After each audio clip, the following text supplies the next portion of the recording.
महज 3 दिनों के लिए राहुल गांधी विदेश यात्रा पर जाते हैं और इन 3 दिनों में कम से कम करीब आधा दर्जन ऐसे बयान देते हैं जो देश की एकता को चोट पहुंचाएं, जो देश विरोधी हैं। जी हां, क्योंकि अभी तक जो बयान आए वो आधा दर्जन के करीब पहुंच चुके हैं। विदेशी जमीन से लगातार हमले बोल रहे हैं राहुल गांधी। ये देखिए, सबसे पहले चीन पर उन्होंने झूठ कहा। चीन को लेकर पहले ही उनके सॉफ्ट बयान आते रहे। आरक्षण पर झूठ कहा, सफाई देनी पड़ी। सिखों पर झूठ कहा, उस पर भी सफाई का इंतजार है। चुनावों पर भी, भारत की जो डेमोक्रेसी है, जिसे दुनिया की सबसे बड़ी डेमोक्रेसी कहा जाता है, उस पर प्रश्न खड़े कर दिए। और इस पर भी राहुल गांधी रुके नहीं, क्योंकि देश विरोधियों के साथ भी राहुल गांधी नजर आए। ये एक तरह का चक्रव्यूह है, राहुल गांधी ने खुद तैयार किया, किसी और को तैयार करने की जरूरत भी नहीं पड़ी, क्योंकि उन्होंने खुद ही बारंबार ऐसे बयान दिए जो उन पर और उनकी पार्टी पर भारी पड़ते दिखाई दे रहे हैं। चलिए एक तस्वीर आपको दिखा देते हैं। हम ये जरा तस्वीर देखिए। ये राहुल गांधी आपको नजर आ रहे हैं, नेता विपक्ष हैं, कांग्रेस के सांसद हैं। और देखिए किसके साथ खड़े हैं, इल्हान उमर। ये इल्हान उमर आपको दिख रही हैं, इल्हान उमर के साथ हैं। ये इल्हान उमर जानी जाती हैं भारत विरोधी बयानों के लिए। अमेरिकी मुस्लिम सांसद हैं और इस तरह के बयान वो कई बार दे चुकी हैं, जिससे उनका समझ में आता है कि उनका झुकाव पाकिस्तान की तरफ है, भारत की तरफ नहीं है। उनके साथ बैठकर, इल्हान उमर के साथ बैठकर चर्चा कर रहे हैं राहुल गांधी, उनके साथ फोटो खिंचवा रहे हैं राहुल गांधी, जो नेता विपक्ष हैं। और यहाँ पर उनको ये ख्याल नहीं आ रहा कि वही इल्हान उमर हैं जिन्होंने कई मौकों पर भारत का वैश्विक मंच पर, ग्लोबल मंच पर विरोध किया है। उनके साथ ये मित्रता दिखा रहे हैं। लेकिन चलिए जरा समझिए, ये जो तस्वीरें हैं, इल्हान भारत और कनाडा के जो राजनीतिक संबंध हैं उस पर भी बोलने से पीछे नहीं हटी थी। उससे पहले भी उन्होंने प्रधानमंत्री नरेंद्र मोदी की जो अमेरिका की यात्रा थी, उसमें जब संसद में उनका संबोधन था, उसका भी बहिष्कार किया था। तो वो बार बार इस तरह की चीजें करती रही हैं, लेकिन काफी विवादित बयान दे चुकी हैं इल्हान। भारत विरोधी इल्हान उमर से राहुल गांधी मिले, हमने आपको तस्वीर दिखाई। इल्हान डेमोक्रेटिक पार्टी की लेफ्ट विंग की सदस्य हैं, अमेरिका में मुस्लिम सांसद हैं, भारत विरोधी बयान देती रही। इल्हान उमर अप्रैल 2022 में पाकिस्तान का उन्होंने दौरा किया, पाकिस्तान गई, वहां शहबाज शरीफ से, इमरान खान से मिली। इमरान खान की पुरानी समर्थक हैं इल्हान उमर, जो हमें जानकारी मिल रही है। और उनके साथ आपको बताएं मुलाकात की। पीओके के मुद्दे पर भी पाकिस्तान का समर्थन उन्होंने किया, पीओके का दौरा भी उन्होंने किया था। दौरे के बाद इल्हान ने एक प्रस्ताव भी पेश किया था और प्रस्ताव भारत के खिलाफ था, पाकिस्तान की तरफ से प्रायोजित था इल्हान का ये दौरा। इसके अलावा इल्हान यहूदियों के खिलाफ भी जहर उगलती रही हैं। ऐसे देश विरोधियों से मिल रहे हैं राहुल गांधी। क्या ये मुलाकात जरूरी थी?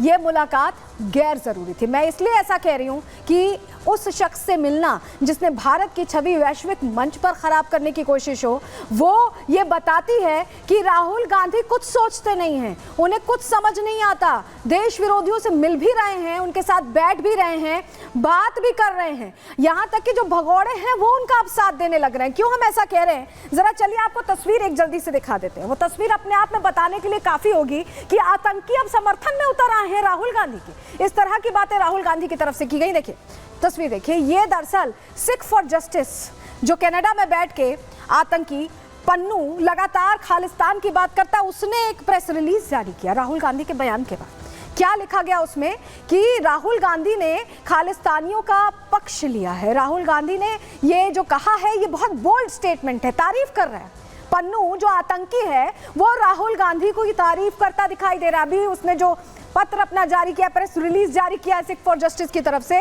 वो हमने आपको दिखाया। सोचिए, पन्नू तारीफ कर रहा है। क्या है ये?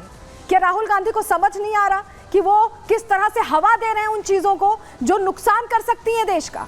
राहुल ने भारत के सिखों के बारे में झूठ बोला है। राहुल का बयान अलगाववादियों को, पन्नू जैसे आतंकियों को पसंद आ रहा है।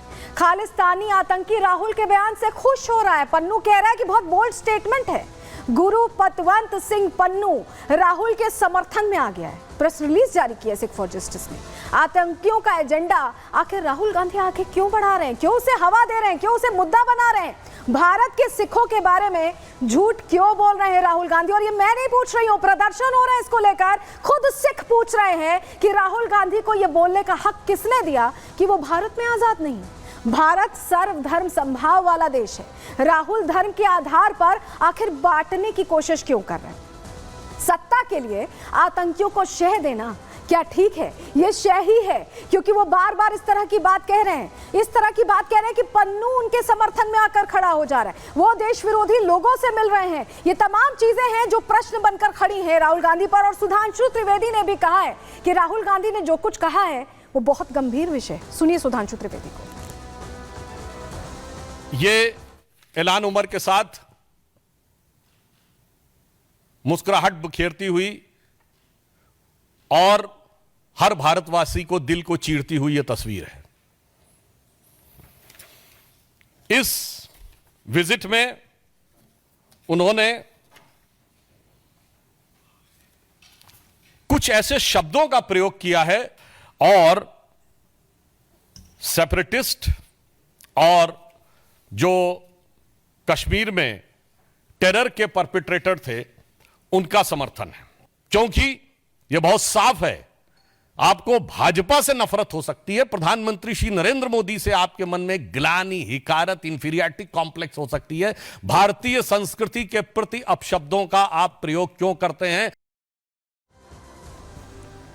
तो राहुल गांधी के इस बयान के बाद देखिए खुद सिख उतर आए हैं। आपको तस्वीर जल्दी से दिखा देते हैं, तस्वीर रखेंगे दर्शकों के सामने। ये देखिए दिल्ली में सिखों का प्रदर्शन है कि आखिर क्या कह रहे हैं राहुल गांधी। भारत में सिखों के लिए इस तरह की बात वो कैसे कह सकते हैं? वो जो सिख है वो अब अपनी आवाज बुलंद कर रहे हैं, सुनिए जरा।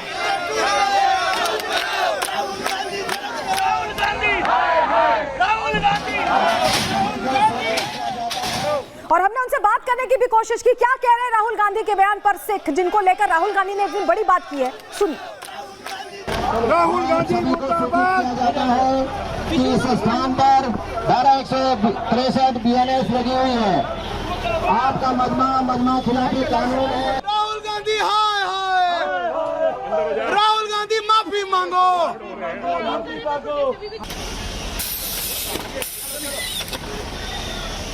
राहुल गांधी तो प्रदर्शन भी हुए, कुछ लोगों को हिरासत में लिया गया, बीजेपी लीडर्स भी इसमें शामिल थे। लेकिन देखिए जब जब विदेश गए हैं तब तब इस तरह से बयानों से उन्होंने बखेड़ा खड़ा किया। हम यूं ही नहीं कह रहे हैं, आपके सामने तारीखों के साथ पूरी डिटेल रखने जा रहे हैं। देखिए 2017 सितंबर में जब अमेरिका गए थे तो कहा था कि कुछ ताकतें भारत को बांट रही हैं। ये बयान सितंबर 2017 का है। जनवरी 2018 में बहरीन गए, वहां पर कहा कि कुछ ताकतें तय कर रही हैं कि आप क्या खाएंगे भारत के लिए, फिर से ऐसा ही बयान। तारीख मार्च 2018 पहुंचे सिंगापुर और कहा कि भारत में आजादी खतरे में है, यह कह दिया राहुल गांधी ने। उसके बाद मार्च 2023 में जब वो पहुंचे लंदन तो उन्होंने कहा कि जो सरकार से सवाल करता है उस पर हमला हो जाता है, फिर से विवादित बयान। और सितंबर 2023 में पिछले ही साल बेल्जियम जब पहुंचे थे तो कहा कि भारत में भेदभाव और हिंसा बढ़ी है। इस तरह के बयान भारत में रहकर भारत के लिए ही लगातार राहुल गांधी वैश्विक मंचों पर देते रहे हैं। और ऐसे में प्रश्न यही खड़ा होता है कि आखिर राहुल गांधी को कभी ये समझ में आएगा कि वो नेता विपक्ष हैं, उनकी भी बहुत जरूरी जिम्मेदारी बनती है। और इसी के साथ आज के लिए प्रहार में इतना ही। कल फिर हाजिर होंगे डिटेल रिपोर्ट के साथ, तब तक के लिए दीजिए इजाजत। नमस्कार।